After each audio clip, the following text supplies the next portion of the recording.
Hello and welcome to Get Into Games on Air, Episode 2, Anticipation. I am your host, Craig, and here with me is my co-host, Mrs. Get Into Games, Becky. Hi! Yay! Episode 2, we did 1 and it went down very well. Everyone seemed to enjoy it, everyone who listened, so thank you so much for listening to it so far. And if you haven't, if this is the first episode you're hearing, flick back, listen to the other one. And then listen to this one, or listen to this one, then listen to that one. There's no spoilers. It'll be fine. You'll be That's okay. next week. Maybe. Oh, look at that. Teasing the third episode just on the second. Oh my gosh.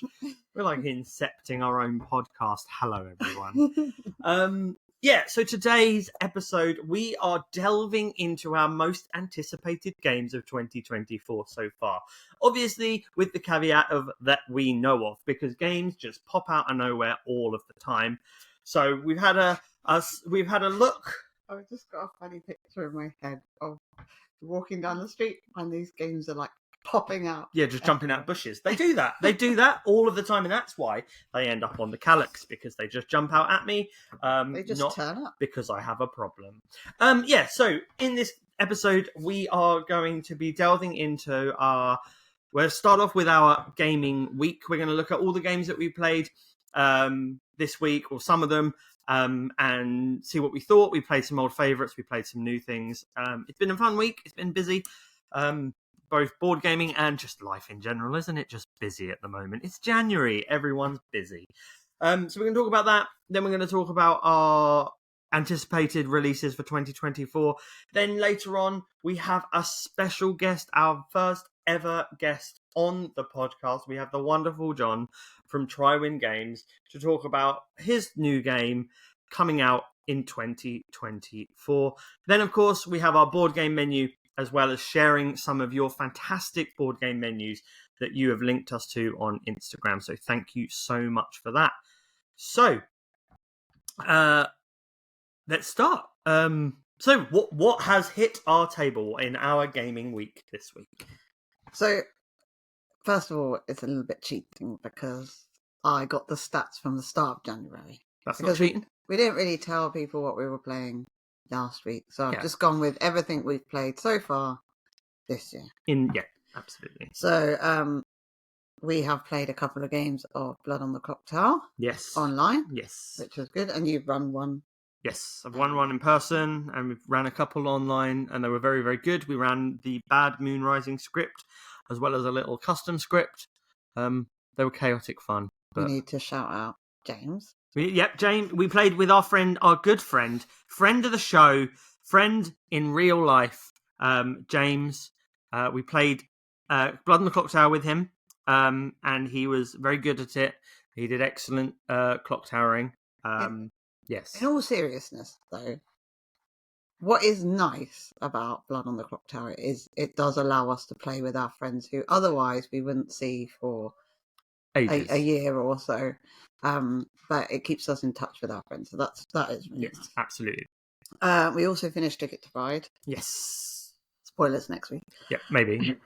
Yes, please let me spoil. Yes, possibly. We will do spoilers and non-spoilers. Of course. We played a game of After Us. Yes. Some Next Station London. Yes. With our friends from across the pond. Yeah, we did. PJ, the Cajun Gamer, and his lovely wife. They are PJ, obviously from Meeple to Meeple, another great board gaming podcast that you should definitely give a listen to. And Games with Beanies. That was nice. That's it. And we played some Shifting Stones. I wrote down Hand Wombat, but technically that was New Year's Eve, but it was the very early hours of Hand Wombat is hilarious, though. It's that hidden role where one of you is an evil wombat, sneaky wombat, trying to take away these towers that you're trying to create, and all the other wombats are trying to create them, and you've got your eyes closed, but you're trying to move these towers and build them from largest on the bottom to smallest on the top. It's really good fun. It's really silly, as long as you don't mind a lot of hand touching. Yeah, there was a lot of hand. That's the only drawback. We played Koali, Koali, which is a new game for you for Christmas. Yes, one of my favourite abstract strategies. It's Connect 4, but with stones that you move across the board. Really, really good abstract. I love an abstract strategy, and it is one of the good ones. Shanty. Yes, our game of the moment. Shanty shifting. It's like shuffleboard, but with magical liquidy balls. I wasn't sure about it, but the more I play, I'm like, oh, this is cool. Actually, I do enjoy it. It's really Quite good. fun. Yeah, there's not. I haven't you haven't mastered it. I haven't mastered it either. Like how hard you have to roll the ball to get it perfectly to end where you want it to.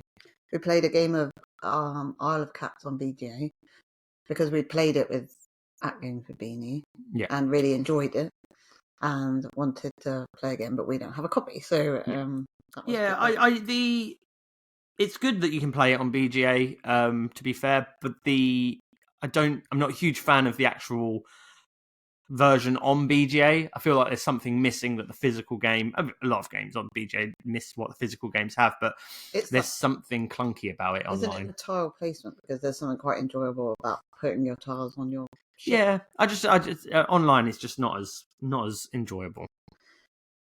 And then I was quite conscious that I wanted to play some old favourites. Yeah. Because we keep going to the new, and I don't want to do that this year. So we played Lost Ruins of Arnak.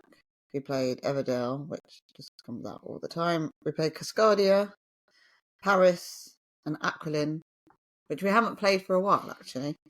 And all of those were very enjoyable. Yeah, Aquilin's a great abstract puzzly game. I think that's out of print now, which is really a shame. Is it? But yeah, you should be either playing as like Sea Life or you're playing as the colours, and you can basically move a tile and then place a tile. And it's this game of like cat and mouse. You're pulling and pushing and moving everything around the board to try and get your points. And it's just a really interesting game. I really like Paris. It's like almost got that kind of patchwork vibe about it, but it's really mean. Really mean. Really mean. If you can't remember the rules. Yeah. Which happened to me. Yeah. And then I lost spectacularly. Yeah. But it's just so difficult because you're playing your tiles. If you haven't played Paris before, you're placing tiles, you're placing the ground that you're going to build your polyominoes on anyway. So the board is part of the box, which is a brilliant design choice.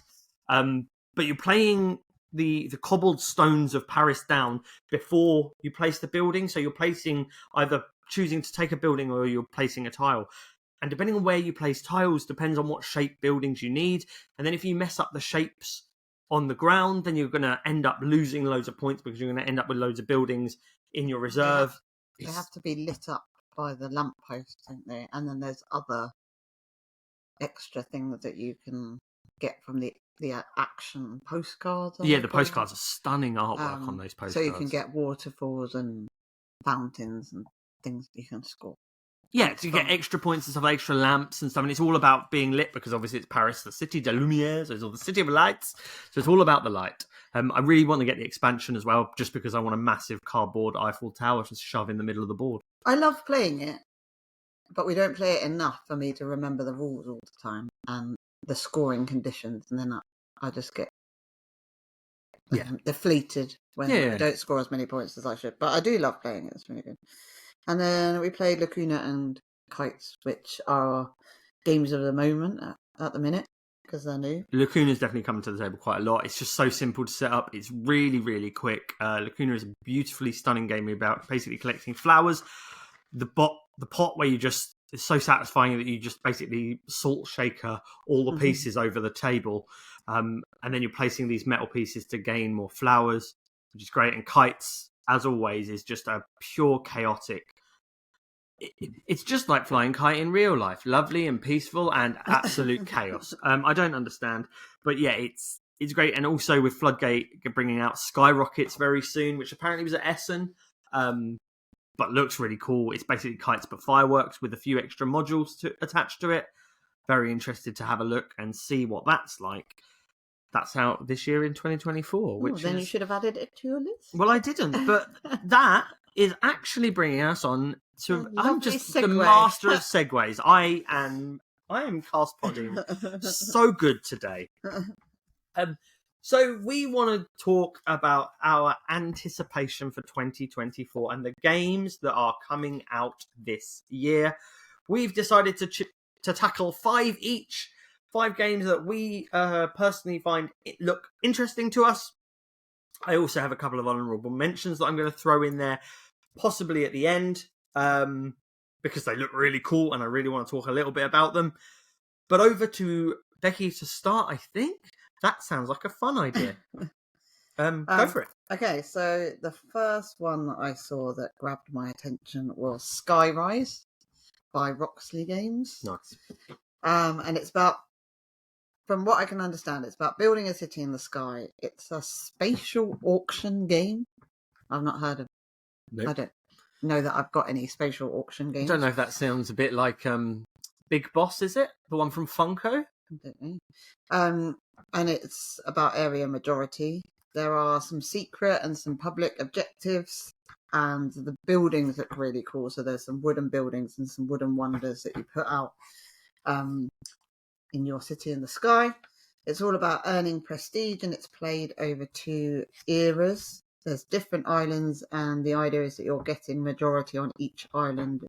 You score a certain amount of prestige, and then you get special effects from playing your wonders at the end of era 2.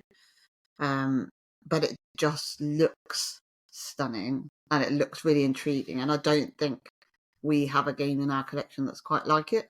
So I'd be intrigued to see what that's on. I can't remember if I read it. I think it might be is it a re-implementation? Was there an older version of it, and they've just basically modernized it a little bit and brought a new touch to it? But you're right, it does look absolutely beautiful.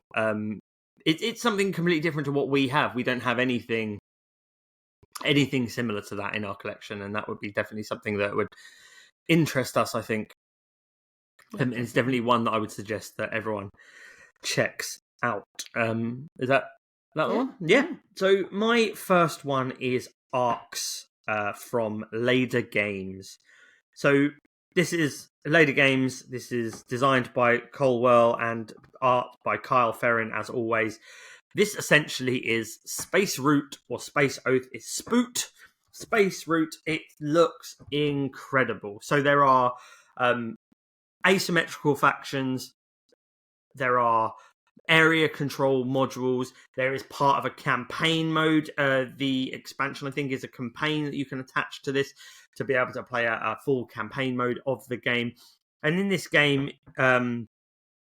you are it's a strategy game for 2 to 4 players set in a dark yet silly universe, ready for dramatic twists and turns as you launch into a galactic struggle. You take actions with multi-use cards, copy the leader, pivot to new tactics, or take initiative for the next round, and timing is everything. There are so many different ways of playing. There's a trick-taking mechanism to how you play cards. There's these really cool inventive dice that you roll with all these unique custom sides to them. It just looks really good, and there's a huge amount of spaceships that you get. You get the basic wooden ones, or if you backed it on the Kickstarter, you can get the really fancy-looking plastic ones. So over 60 pieces. It just looks incredible, and it's just beautiful. And I love Root. Oath is good. I need to get it to the table more, really, to really get into the Oath. But I love the artwork of Root. I love the artwork of Oath. It just sings to me, and a game that I really would want to get to the table. So is it a completely new game? Or is it set in... Yeah, it's completely new. It's a completely new kind of... you said it was realm. like Root. So like Root in its kind of aesthetic. Yeah. Like Ahoy is, again, an asymmetrical game, but based on pirates. They've kind of built on, I think, more towards the Oath engine, whereas Ahoy is more a Root-based engine. I think Ahoy Arcs seems more Oath to me. Nice. And you like space themes? I do like a bit of space in my themes, yes. So my next game is Catan New Energies. Now, I've not ever... I think I might have played Catan once. Possibly. Online, maybe. Or tried to. But I've not played Catan. Let's say I've not played it. I've watched it being played by other people. We watched what was it called? We watched the World Championship, where everyone just sat there for hours in silence before making the first move.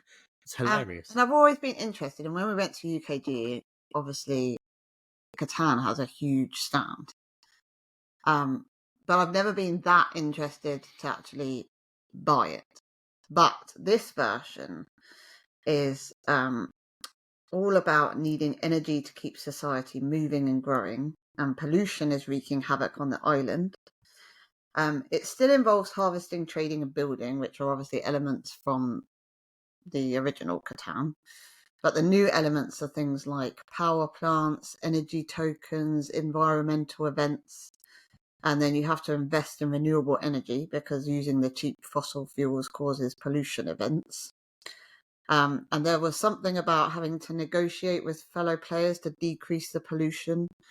There's multiple paths to victory, and if the game ends in catastrophe, the player who has invested most in renewable energy wins. It's made sustainably, apparently, from sourced wood and paper using no plastic pieces. But the theme, just for me, would grab me more than Catan. The farming element of Catan. This new energy idea sort of really grabs my attention. So I'm quite looking forward to maybe trying out Catan. I don't know whether because Catan is 3-player game. I don't know if can this one be played at lower play count. I'm not 100% sure. But yeah, it's like yourself. I've not really, we've not really explored Catan that much. It was everyone's gateway game essentially, or a lot of people's anyway, and it wasn't one of ours. Ours was more Pandemic and Colt Express. To be fair, it was never really Catan, but obviously that's also to do with player count. It says 3 to 4. 3 to 4, okay, yeah, so similar player count as Catan, which you'd want really with negotiation, because 2-player negotiation doesn't really work, does it? But although I do think there was, might be I'm a going module. to look it up now. Cool. I will talk about my next one while you check that one out on the old computer, my Bob. So my next one is from a publisher of the moment at the moment. They seem to be knocking out great game after great game, and that is Devere, which is Cosmos UK here in the UK. And the game that I want to talk about is Rock Hard 1977. Now, this is a whole theme of a game that I have not heard of, or I've seen a few music themed. They're more interesting themes lately, but I've not got anything sort of like this. And this game includes event decks, its set collection, and its worker placement, and that is just immediately mechanisms that I would love. So the game basically it's 1977, and you're an up-and-coming musician dreaming of making it big with your band. Over the next few months, you rehearse, play gigs, write songs, and promote your band with careful planning and a little luck. You'll earn the most fame and become the best new artist of the year. So this game is played over a maximum of 9 rounds, each representing a typical day of 1 month in 1977, April to December, and you win the game by accruing the most fame. You do this with increasing your reputation, your songs, having the best production, your performing, your publicity, getting record deals and earning royalties. And it just, there's not a huge amount about it, but the whole idea of it's a theme that I'm so interested in seeing work, because I don't know many like music themed. I know there's one just recently come out that's a music themed game. Was that Come Together? Oh yeah, that's Come Together, which was that one was kind of music themed. I don't know much about it. There's the other one that's being made by Pavison Games, the one that's about making stringed instruments. Lacrimosa. Oh, there's Lacrimosa, which is not that one, but there's another Luthia, which is another one. I know it began with L. Which looks really good. But this just seems to... And Devere have a really good track record for me at the moment, especially with things like Three Ring Circus, The White Castle. They're on my radar that they're making these small boxes with a lot of game inside. Yeah, when you say small box, the White Castle box is chock-a-block. Yeah, it barely fits in the box. It's a good package. Yeah. So yeah, Rock Hard is one that is I'm looking forward to, just because really interesting theme, mechanics that I love, and Devere, which to me at the moment are doing some top tier production and incredible games. So definitely looking forward to that one. Did you find out about Catan? I think it's 3 to 4. I can't see anything else. Sounds good. That sounds fun. My next game is a game called Aqua by Sidekick Games. And from what I can see, it looks like, I mean, the only way to describe it is sort of a Cascadia type thing. But you start off with a hotspot that gradually becomes surrounded by coral formations. And then if you form your corals correctly, you can place small marine animals on top of them, I believe. And then you can attract larger marine animals and put those on top. But I saw pictures of it, and it looked really pretty, really beautiful. And I like games like Cascadia, like puzzly type things. So it plays over 17 rounds, which I'm sure go quite quickly. It's going to be tiles, like Acropolis has like 11 piles of tiles. You take a coral tile, you attract an animal, and then you score points for the best coral formations and for the amount of large and small sea animals that you collect. But it just looks really pretty. Definitely my type of game, and one of those games that you can just, like a starter or a dessert type for a menu, one that will just come out a lot. And yeah, perfect filler. Yeah, like Acropolis, like Cascadia does. It does look. I didn't even know about this game until you found it, actually. So it looks really good. It looks really nice. Absolutely. Okay. My next one is a game from Sea Cow Games. It's designed by Matt Mundy, and the one thing that probably sells it above everything for me is the fact that the art is by the one and the only Andrew Bosley of Everdell fame. In this game, this is a cooperative game where you play as a different asymmetrical chicken. Now, just by saying that sentence, I'm sold on asymmetrical chickens. And your job is to defend your farm from predators in a cooperative manner. So you're all chickens working together to stop predators coming into your farm and essentially going to be eating you. So lots of strategy, incredible artwork, just out of this world production. It's one of those Kickstarters that's amazingly produced. It feels like Creature Comforts. It feels like Everdell. I would worry that the production on a retail edition will be vastly different to production on a Kickstarter, which was the problem I found with Creature Comforts, and probably the reason I didn't go for Creature Comforts. I haven't bought Creature Comforts in the end, as much as it looks stunning. Is I really want all those lovely wooden tokens. I like that stuff. I like those really cool pieces, and especially when you're spending a lot of money on the game price is still really expensive, but you're getting cardboard tokens. Makes me sad. Is one of the predators a badger by any chance? I haven't. I don't know. I'm gonna check that one now. I know it's your normal foxes and things like that, but I hope that there is a badger in there. I'm gonna find that out for you while you. Talking of Andrew Bosley, he is the artist on Skyrise. Oh yeah. So that's good. We like Andrew Bosley art. We'll be getting that then. Lots of games for you. Absolutely. My fourth game is from Osprey Games, and it is Undaunted 2002. How would you say that? 2200? Yes, that's how I would say that. 2200? 2200. Callisto. I have always had my eye on Undaunted games, but I don't know if war games are necessarily something that you really love. So we've not touched Undaunted games, but this one I think you would like because it's a sci-fi version of Undaunted.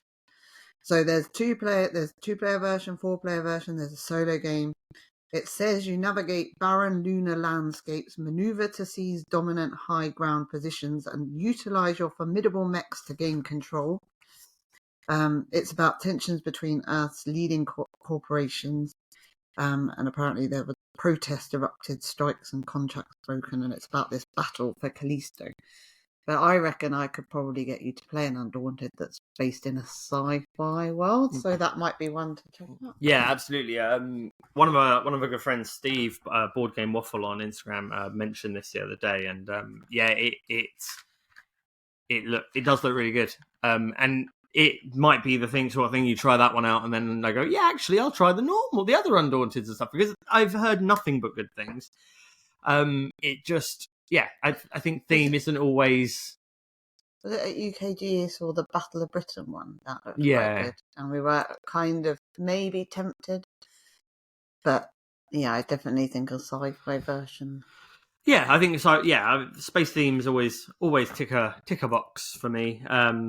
But it's definitely something that's probably one of the really interesting ones for me. I would definitely be very tempted to try that one out, because it's something, again, it's a different game rather than a copy of something I've already got on the shelf. So it's definitely a very good thing for me to look at. Yeah. Okay. What's your next one? So my next one is a game called Harvest, and it's by Trey Chambers and with art from Tierra Connor. The publisher of this game, again, is another one that when a publisher comes out with a game, I go, yep, sure, I'm sold. And it is, of course, Keymaster Games, who make Parks and have made Caper Europe. So really good games. Get that game anyway. Yeah, it's like a rocking horse poo to find. Yeah, Caper Europe is really good. I love it. But yeah, Keymaster make incredible games. So this is a re-implementation of a game that was from 2017, but they've just upped the artwork, slightly different mechanics on it. And in this game, you're taking the role of a farmer, which you have your own unique, so you're asymmetrical. You have your own penchant for working the land, and you choose a farmhouse with a special round benefit. And what you're doing is you're basically building a farm. You're growing crops, you're selling crops, you're building buildings. It's like Agricola. like Agricola. Worker placement, open drafting, variable player powers, that kind of thing. So it gives me those vibes of you're building stuff like viticulture, that kind of thing as well, and you're harvesting your crops and you're scoring more points. You're expanding your land. It just looks really fun, and you're just trying to have a good harvest season. Again, anthropomorphic animals, nature themed stuff. Give me more of that, please, because there's always room on my shelf for more strange animal creatures kicking about. But yeah, harvest, farming, fun. It's yeah, definitely something I'm looking forward to, and I think you might enjoy that one as well. Yeah. My last choice needs a bit of a caveat, because these are good friends of ours. Okay. And they also created, or Rob created, our logo. So I feel like you can't just mention them without the background to it. Indeed. But I'm very excited because one, Hero should be arriving soon. That is true. This is very exciting news. Yes, absolutely. So Ely River Games, we met Rob at UKG. We had the best hour demonstration of the Hero game. He is an amazing person, and clearly is very passionate about the games he creates. And in Hero, his friends are part of the interwoven into the story of the game. His life is interwoven. He's a surgeon by trade. Is that trade? So yeah, and profession. Yeah, that's it. And yeah, it's all, everything inside is him. The game is him. But he gives of his time very free, like the fact that he spent an hour with us at UKG when there were clearly lots of people he wanted to share his game with. I will forever be grateful for that. Yeah. And I'm very excited that the game is arriving. But that's not the game we're going to talk about. The game we're going to talk about is the Trash game, which I don't know very much about, but I have seen the artwork and it looks really cool. I mean, and if it's anything like Hero, I certainly have bought into Ely River Games and the people, the two brothers, Rob and Peter, and I would buy into anything that they are producing. I love their stuff. So this is trash business is booming and every player wants to get filthy rich. You have to bribe the city council, pimp your garbage truck and dump waste. It's a 2 to 8 player game. You draft council members. There's a bit of simultaneous play. There's 6 different city maps, I think, and a range of council members that you can draft. So each game is going to be different. And what I was quite intrigued about is that apparently you can have different length games. So you can have a short 30 to 45-minute game, or you can go for a longer game. So there's short, medium, and long game. I'm just really excited because I know how excited I was about Hero, and am excited about it arriving. And then they've got this new game out. They've also got a Lava Story, which I don't know when it's coming out, but yeah, definitely got my eye on the Ely River games. The trash game as well, and the other thing, there is all the asymmetrical characters as well, all the different councillors and the different type of greedy people that are running the councils. So, I mean, one of those council members looks really familiar. I can't tell where I've seen them from. All I know is they are the picture, judging by the picture and the artwork and the name of the character. They're very very powerful roles. They're very handsome and very modest. Wow. So yeah. Oh, I'll look out for that then. Yeah. So my fifth choice is a game that wasn't. I saw little bits about, but it was really brought to my attention more when I spoke to PJ, the Cajun gamer, as mentioned before. This is a game called Mythwind. This is a cooperative, role-playing, storytelling, mission-based campaign game. There are tech trees, Well, so hold on a you're... minute. Right. Yeah. Repeat that. Okay. Because there was a lot going on there. Yeah. So this game is cooperative. So you're all working Okay. together for the same goal. Yeah. It is a role-playing, scenario-based mission. So there are missions, scenarios, and missions that you can do. Okay. You can play this solo or cooperatively. It's a campaign-driven game. There are storytelling elements. There are tech tracks so you can bump tracks and things like that. It's like the tech tracks in Planet Unknown. Yeah, that kind of thing. So you're getting better. Your characters are getting better. No. There's worker placement as well as dice worker placement. Whoa. So you're not only placing your incredible looking minis, you're placing like the other parts as well. It's it's a big sandbox game. It's the idea of this game is and it's classed as a cozy game. So you are unique characters and magical sprites engaging in a story with upending adventures. During the game, the characters are working together to establish and build a new town in the magical world of Mythwind Valley. Are they anthropomorphic animals again? Oh, we do love an anthropomorphic animal. No, they're fairy-looking things. Oh, okay. And animal-looking things. If all your games were going Everything is an anthropomorphic animal. We love that. And that is the letter of the day. A for amphibia. Do you just like that one? Or you like the artwork? But the problem is I've said it too many times now and I no longer can say that word. I said it right once or twice. But yeah, this Mythwind is well worth the look. It's funded on Kickstarter.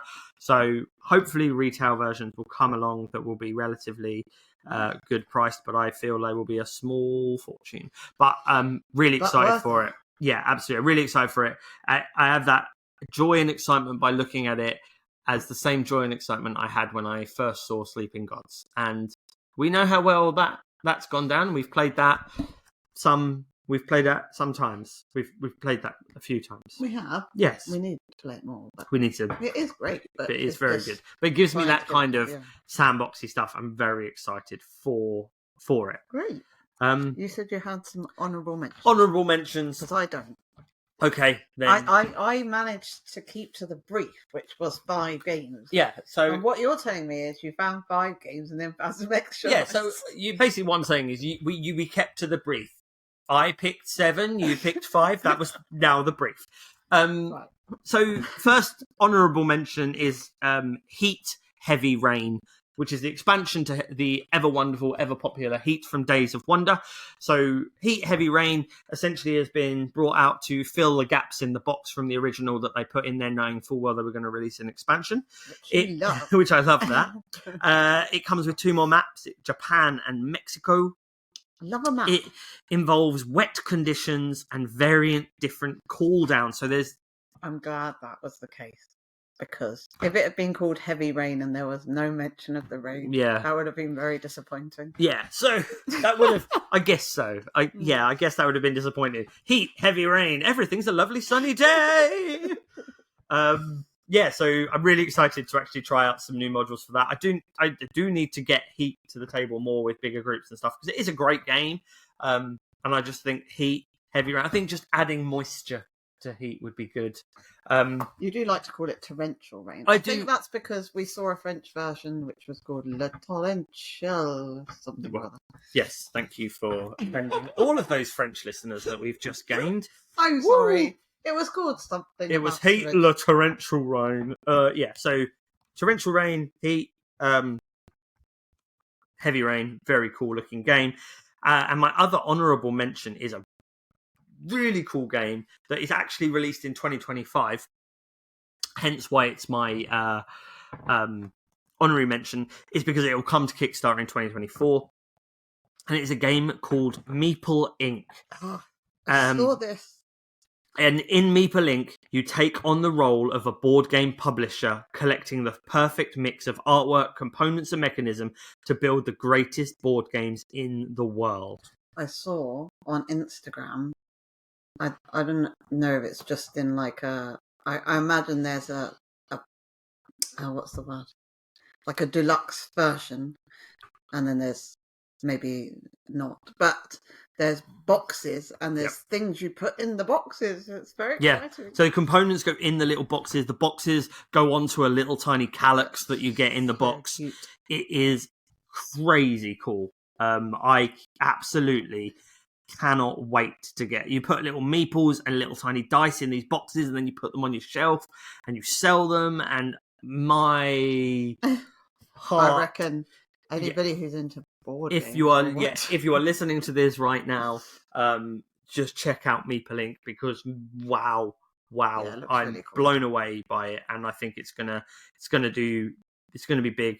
I personally think it's going to do really well. It hopefully it does really well. I'm hoping it's a very good game. And I mean, being a board game publisher and that kind of thing, it must be a great business idea to have that.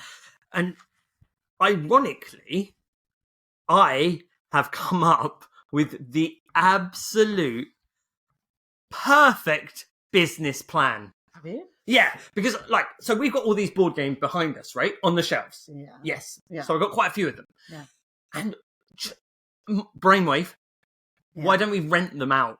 If we rented them out, board game rentals. That must be there's a gap in the market for that. Craig. Sorry, what? You do know who we're sponsored by? Sorry? You do know who we're sponsored by? What do you mean? Well, you're sort of talking about an idea that's already currently existing, and we're sponsored by them. So you should really know this. This is not a new idea to you. I'm anyway, confused. Let me tell you about it. Right. We're sponsored by Rent, Shuffle and Roll. Who? Rent, Shuffle and Roll let you rent any of their 1,000 games on a monthly basis, so you can try before you buy or get access to a rolling selection of new games every month. That sounds amazing. That's my idea. No, it's not. Oh. If you're feeling mysterious, you could take a look at their new Mystery Vault selection and see what you can solve. Use code GITG50 to support the show and get 50% off your first month. That is... So they had that very cool idea before you had it. They're already doing it. Oh my gosh. Well, that's incredible. So more people should be going to rentshuffleandroll.com using the code GITG50 to get 50% off their first order. And I suppose that'll help the podcast out as well. Yeah. That's an amazing thing. Definitely do that. So head over to rentshuffleandroll.com and use the code GITG50 to get 50% off your first month. Well, we have some amazing news for you. Today is our first ever special guest on Get Into Games on Air. And our first ever special guest is none other than the lovely John from Trywin Games. Hello, John! Whoop whoop! Hello! How's it going? How are you? Good, good. I'm doing very, very well. Excited to have you on board. Puns, love them. So enough about me. Everyone's heard from me. People want to hear from you, John. Who are you, John? And what Who are are you about? So John from Trywin Games, tell us about yourself. Hello, I am John. I am from Trywin Games. Excellent. That's all the time we've got. That's all that people really need to know. What is what would you need to know? I'm into board games, which is good, which is probably one of the reasons why you wanted to have a little chat. Yes, absolutely. Why? I mean, what brought you to? I mean, what brought you to the hobby? What made you want to make a game?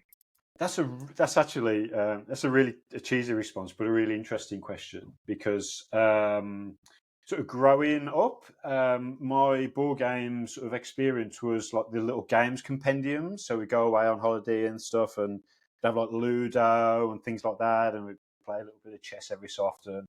And it was always nice, but it was very either like super strategy like chess stuff or Ludo, which was just totally roll of the dice, and that was my gaming experience, as I guess a lot of people's has been at that sort of age. And it sort of waned through sort of teenage years. It just sort of dropped away, and then other things sort of unfolded, and much later on, stumbled upon a meetup group down in Oxfordshire where I live now, and they suggested as one of the meetups to go to a place which I thought was called Thirsty Meatballs, and I thought it was an Italian place, and I thought that sounds fantastic. That sounds really good. I'm up for that. And then the guy said, no, they do board games. I went, all right, okay. Turned up and saw it was called Thirsty Meatballs, and I was completely confused as I didn't know what the term was, and then walked through the door and then was just overcome with this like walls of games, of variety, of names, of themes, of styles, and just in like a short gaming session with, I think there's about 6 or 8 of us, it just a complete eye opener of what was out there for people just to have a nice time with. And I was like, this is pretty cool. And more or less like the moments coming home after that, I was like looking online and going, okay, what's this like modern board game malarkey like? And found on YouTube the series. It was a tabletop with Will Wheaton. Yep. And just consumed all that. I mean, I just digested all that stuff like feverishly. It's like these games are fun, they are entertaining, they are different. They have these things called mechanics in them, and there are different design. And there's this whole industry, and this just door was open, and like this is fascinating. And I was like, it just awoke something in me. I was like, I'd like to have a go at something like this. And it was sort of the seeds were sown then, and that was about 2016. And from then I was like, I want to be able to do something in this space, and that's where the sort of the ideas started being kindled of doing my own sort of thing. So that's my sort of intro, I guess, and awakening into the broader hobby. Yeah, that's really cool. I mean, you obviously we know each other quite well. You're prolific on Instagram. I mean, how long after you sort of went to Thirsty Meeples, had your first taste of board gaming, did it take you before you started? Was having the Instagram account more to do with having the game, or was it more to do with just wanting to share the hobby and get to meet more people within the hobby? So it was, so let's say it was about, I don't know, summer 16 for the game stuff. And then maybe about 3 or 4 months after that, I just ordered like a base kit of like blank cards, blank dice, and just some basic starter bits. And now that I knew that what meeples were, understood what they could be used for. And then started churning through potential ideas and what I enjoyed about games and what I didn't, and what sort of things had been covered and what hadn't. Obviously, I hadn't seen everything. I mean, hardly anybody ever has, right? But so from then it was like up until summer 17 when I sort of got the idea of my current game after other iterations of ideas.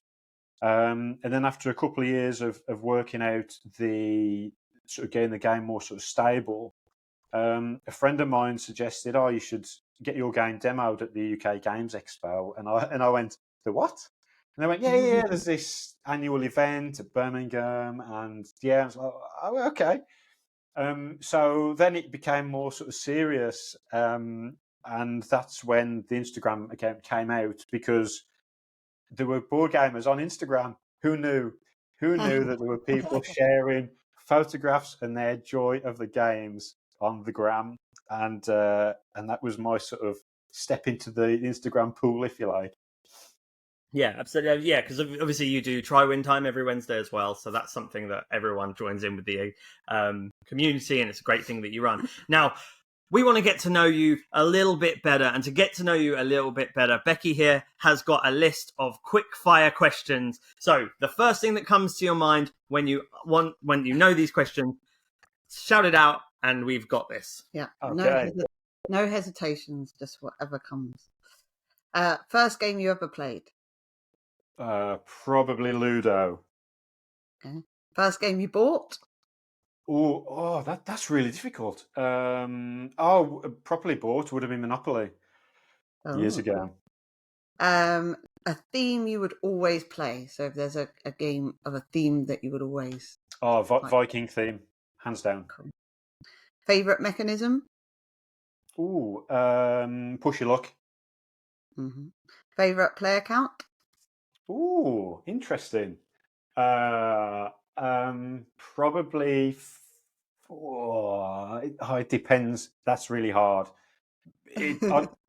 Oh, gee. I think I can hear some hesitation. I'm not sure. I'm not sure. It's really difficult. I was going to say 4, and then there are some games that are so sweet at 2 and so great at 6 or more. I'll say 4. I'll say 4. It did sound like he was going for 4, but he wasn't quite sure. Colour you would choose to play as? Yellow. Most interesting place you've played a board game? The Bastard Cafe in Copenhagen. Nice. How far have you travelled to play a game? That's probably the furthest is out to Denmark. Yeah. A game you would never want to play again? Red Rising. Why? So the short version is it was recommended at a board game cafe from a very reliable person, and it looked lovely and sounded okay, and played it, and it just felt so underwhelming for me. I didn't have any sort of background of the like franchise or anything, but it just didn't grab me. A favourite board game memory?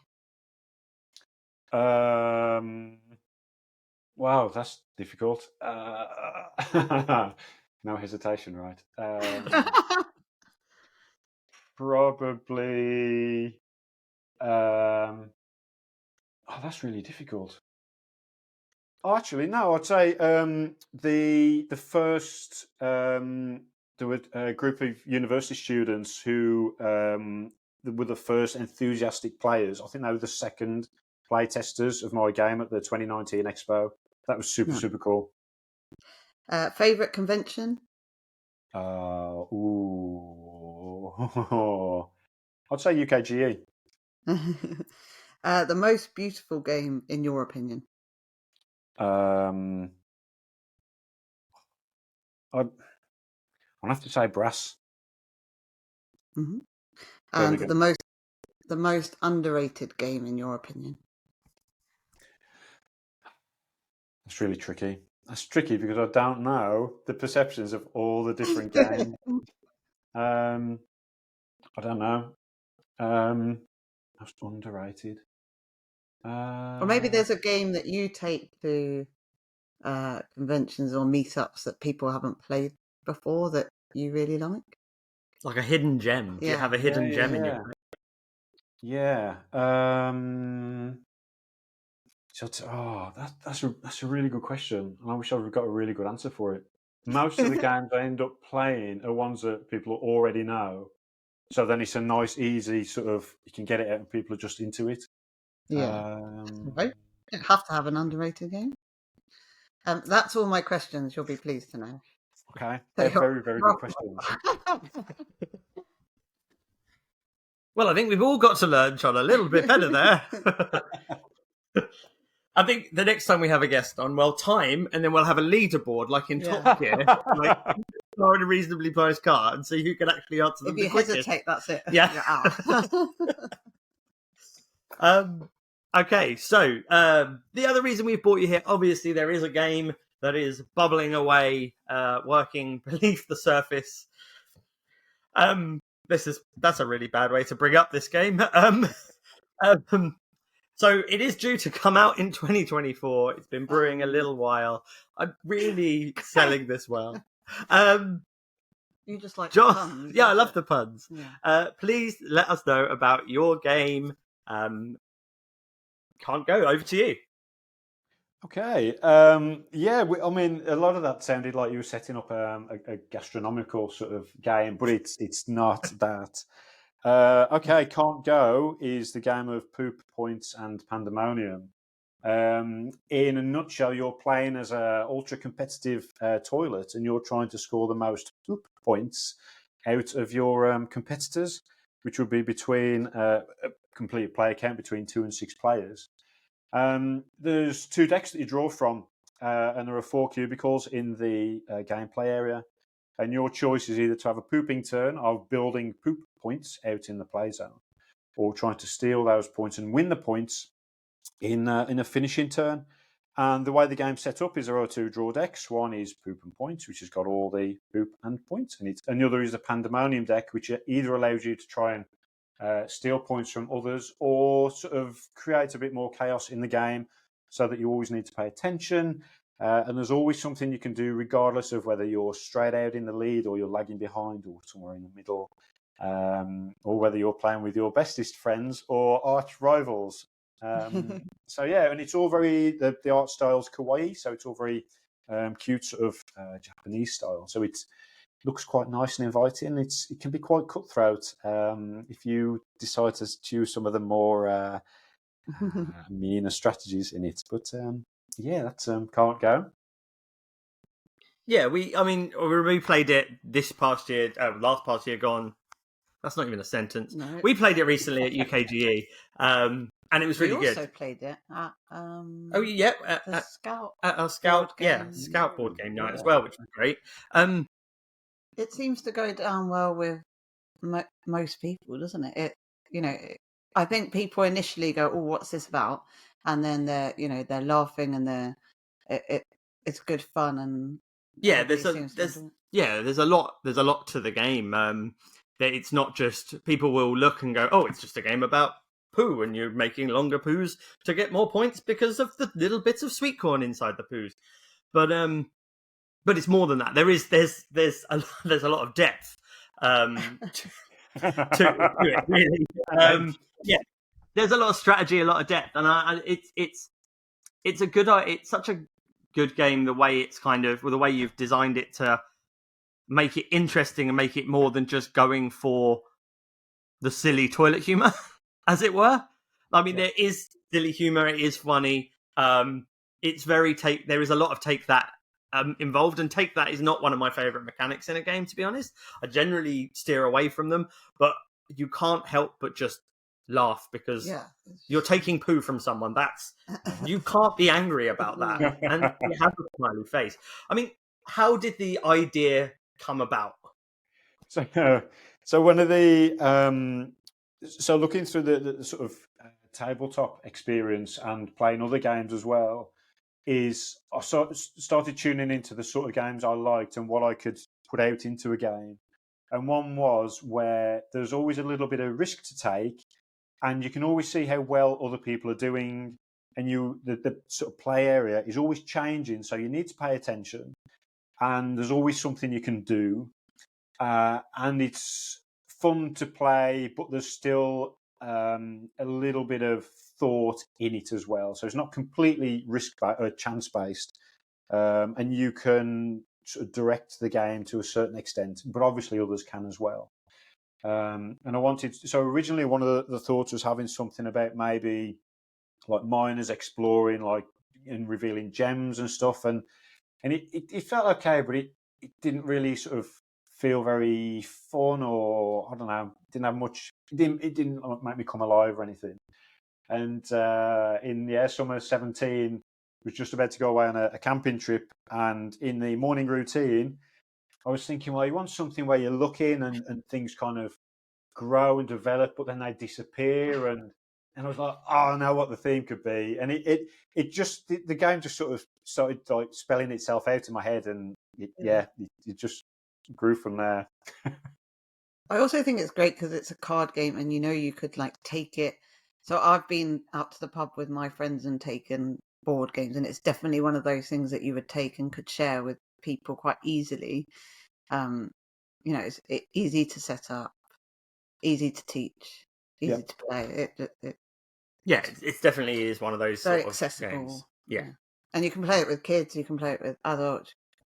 Yeah, everyone will get something. Very versatile. From it. Yeah, absolutely. Yeah, that was actually one of the other considerations, was having a game that was portable enough to just chuck in a small bag and a small enough play area. So if you've got a big old table, you can obviously spread the poop all the way down the table, and people just race to see if they can get it off the end of the table. Which sounds really strange if you've never played the game, but it makes sense once you have. You can play it more in a more compact way, and then it's still more sort of portable. Yeah, I think sometimes discussing a game about poop coming out of cubicles and spreading across the table is probably not the easiest thing to do on a audio medium. But yeah, so the artwork you were saying is that really cutesy kind of Japanese sort of style art. So how did you come about developing that, finding someone to be able to create that really good art quality? Yeah, so at the 2019 Expo, I went there, and all the artwork was just iconography, so just black and white, very, very functional. Some people said it had a certain charm. I think they were just being polite. And then one of the players, Emily, whose Instagram name has just gone out of my head, she suggested the kawaii art style. And yeah, so then I was just like looking through Instagram of kawaii artists, going, okay, well, let's see what's out there, and what sort of style could I go for, and then stumbled across this picture of this little sort of kawaii duck character, and I thought that's it, that's what I want the style to be. So I just contacted the artist and went, if you've ever done board game art, would you like to? This is, what the theme of the game is. And this was Sinna Lund over in Denmark, and she was like, this sounds awesome. And it just struck it up from there, saying, yep, this is how it looks now. This is kind of roughly how I'd like it to look. And she just created all this beautiful looking artwork that just really captured the delight and the joy in just looking at it. So it's nice to look at, rather than people being sort of disgusted. Yeah, it's got that funny, cutesy look, hasn't it? It draws you in because you're interested to know what's going on, and the bits of sweet corn, and all the bits of sweet corn are air fresheners and all of that. Yeah, so many. So I mean, about the other sort of cards, obviously we've discussed like there's the cubicles, and you can damage the cubicles and stuff like that. So I mean, what else in the game can you do to kind of give people a bit of a flavour about what kind of tactics they can have within the game? So I think the most sort of unique bit about the game is sort of the way you sort of try and win the poops in play, which I've been trying to come up with a sort of a mechanism description, and I've actually spoken to others about this, and they've also struggled. Somebody said it was like, what was it, a ladder bidding system, where once there's a poop in play, somebody finishes it on their turn, but then the next player gets a go, and there are toilet paper wipe cards in the deck. So if you play one of those on your turn, then that supersedes the person who just finished the poop. But then if the next person gets a turn, if somebody wipes, and they can also wipe. So potentially, if everyone's got toilet paper, it can keep going round and round for as long as people can wipe. But you can't, in the normal turns, in the pooping turns, you can draw up on your hand. But in the finishing turns, you've only got the cards in your hand to play with. You can't keep drawing up. So there's an element of strategy of going, okay, how much do I commit to this poop versus the others? Do I strategically not wipe and give someone else the points to stop someone else getting them? So there's an element to that because you'll only draw up when it comes back to your turn. So depending on how many people are playing, you might be waiting a little while. So you might want to keep more in your hand. But then there are other cards in there, such as the flush, which if you play that, it doesn't matter if everybody's wiped or if the poop's actually half finished. It'll just clear whichever cubicle is sort of is in play, which can be delightful to flush all those wipes that everyone's been committing to. Or if you're feeling sort of more generous, you can play one of the splash cards and either share the points with yourself and the previous pooper, or there's one that shares it with everybody, which is a really generous card, which I don't think I've ever played that one. And actually through the game, so sometimes you can discard a card if you want. So there's a little soap token, which will give you a washing your hands action, which is getting rid of your cards to get a new hand. You can change your cards if you like. And if people start getting rid of the sharing cards, you can see what sort of game that they're sort of geeing up for. Yeah. And at the start, people are quite, friendly and they're enjoying the game. And eventually, nearer the middle and end of the game, they're like, okay, I need to get my my game face on here, and all the nice cards just get discarded into the sewer deck. But so there's lots of options. It's and some of them you can sort of play in between turns as well. So you can sort of stop people sort of taking a turn if they're taking a bit too long, or just sort of mixing things up there. So it's like I say, keep your eyes peeled, and there's always something to do. Yeah, no, that's really cool, and it's great to hear that it's hopefully will be able to be on our tables very, very soon. So one of the other things that we want to do on our podcast is talk about our board game menus, and as we have a special guest, we thought we would challenge you to come up with your own board game menu.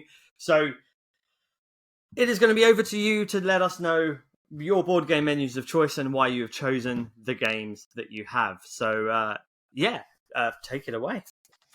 Okay. I really like this, by the way. And I was having a good old think, and there were various options that came through. But my starter, I'll let you know the other option later that I was thinking of. But my starter would be Flamme Rouge. And also probably with the Peloton expansion, so you could get a few more people in, if so desired. However, if you did have more than 4, they'd probably be a bit disappointed when the main came around, because my main was going to be Brass Birmingham, a bit more meaty, and obviously if you've had 6 players in that first one, they can just just go out for a walk or something for the main. Or maybe have 2 copies of the game. That'd be fine. 2 tables. That'd be lovely. Never leave anyone out. And then my dessert would be That's Not a Hat, because what better way to wrap up a lovely game in the evening than just an absolute moment of bewilderment and confusement, which is definitely a word, to seal off a lovely gastronomical experience of board games. Where did I play That's Not? We played Mollycon. Yeah. Oh my goodness me! I was mostly confused. Didn't have a clue what the cards were that were hidden. Had no idea what was being passed around the circle. Just it was mayhem. Yeah, absolutely broke my brain, that one. But yeah, that's a great little menu. Flamme Rouge is on my to play list. I've got Heat, which got very similar mechanics, but I do really want to try Flamme Rouge and what's not to love about Brass Birmingham. We've got some other board game menus from other people amazing. on Instagram. Shall I share a few? Yes, definitely. So at Tale of Two Meeples, their starter was Sushi Go Party. Oh, yeah. And then between them, they couldn't decide whether it was Stone Age or Machikoro. And then their dessert was Battle Sheep. Nice. Stone Age I've played. Sushi Go Party we played, but the other 2 I haven't. At Spooky Meeples, their starter was Taco Cat Goat Cheese Pizza, which I love, but you could end up with a broken hand. Yeah. But if you survive the starter. The last time I played with my friends from work, one ended up with blood on their hand. Yep. That's how dangerous it got. Their main was Flamecraft, which I absolutely love, and the dessert was Sea Salt and Paper. No. So either a short or extraordinarily long game. If you play with games with Beanie, take a shot. And then we'll do one more. So at board_gamer 25. Their starter was Love Letter, followed by Sheriff of Nottingham, which I haven't played in ages and I need to get out. And their dessert was Werewords. Nice. Very social deduction-y. I like that. I like that indeed.